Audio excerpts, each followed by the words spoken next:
इस नए संसद भवन में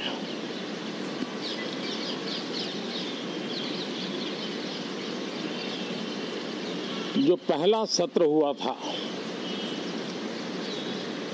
उसके आखिर में इस संसद ने एक बहुत ही गरिमापूर्ण फैसला लिया था और वो फैसला था नारी शक्ति वंदन अधिनियम। और उसके बाद 26 जनवरी को भी हमने देखा किस प्रकार से देश ने कर्तव्य पथ पर नारी शक्ति के सामर्थ्य को, नारी शक्ति के शौर्य को, नारी शक्ति के संकल्प की शक्ति को अनुभव किया। और आज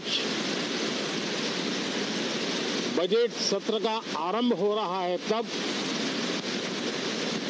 राष्ट्रपति द्रौपदी मुर्मू जी का मार्गदर्शन और कल निर्मला सीतारमण जी के द्वारा इंटरिम बजट एक प्रकार से ये नारी शक्ति के साक्षात्कार का पर्व है। साथियों, मैं आशा करता हूं कि गत 10 वर्ष में जिसको जो रास्ता सूझा उस प्रकार से संसद में सबने अपना अपना कार्य किया। लेकिन मैं इतना जरूर कहूंगा कि जिनको आदतन हुड़दंग करने का स्वभाव बन गया है, जो आदतन लोकतांत्रिक मूल्यों का चीरहरण करते हैं, ऐसे सभी माननीय सांसद आज जब आखिरी सत्र में मिल रहे हैं तब जरूर आत्मनिरीक्षण करेंगे कि 10 साल में उन्होंने क्यों किया। अपने संसदीय क्षेत्र में भी 100 लोगों को पूछ ले, किसी को याद नहीं होगा, किसी को नाम भी पता नहीं होगा जिन्होंने इतना हुड़दंग हो हल्ला किया होगा। लेकिन विरोध का स्वर तीखा क्यों ना हो, आलोचना तीखी से तीखी क्यों ना हो, लेकिन जिसने सदन में उत्तम विचारों से सदन को लाभान्वित किया होगा, उनको बहुत बड़ा वर्ग आज भी याद करता होगा। आने वाले दिनों में भी जब सदन की चर्चाएं कोई देखेगा तो उनका एक एक शब्द इतिहास की तवारीख बन करके उजागर होगा। और इसलिए जिन्होंने भले विरोध का किया होगा लेकिन बुद्धि प्रतिभा का दर्शन कराया होगा, देश के सामान्य मानवी के हितों का कंसर्न दिखाया होगा,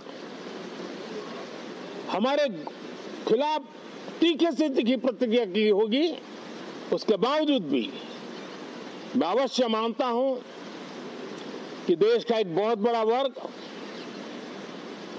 लोकतंत्र प्रेमी सभी लोग इस व्यवहार की सराहना करते होंगे। लेकिन जिन्होंने सिर्फ और सिर्फ ये जो किया होगा, उनको शायद ही कोई याद करे। लेकिन अब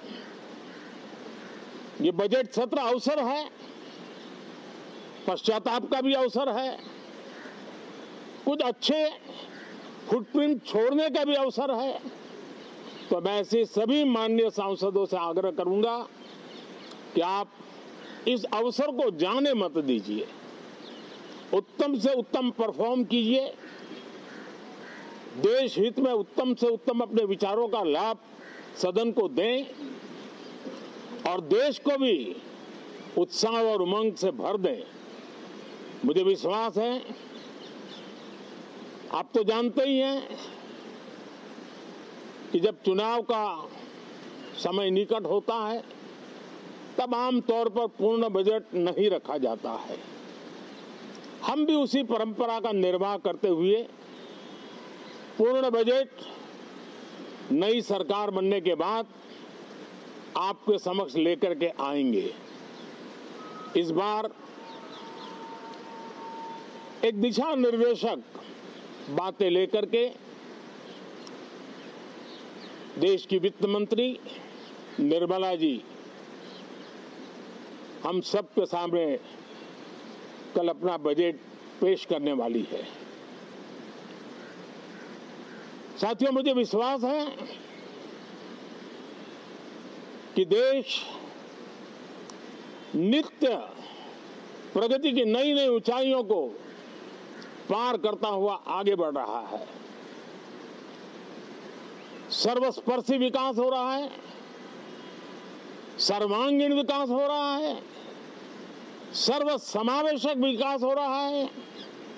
ये यात्रा जनता जनार्दन के आशीर्वाद से निरंतर बनी रहेगी। इसी विश्वास के साथ फिर आप सभी को मेरा राम राम।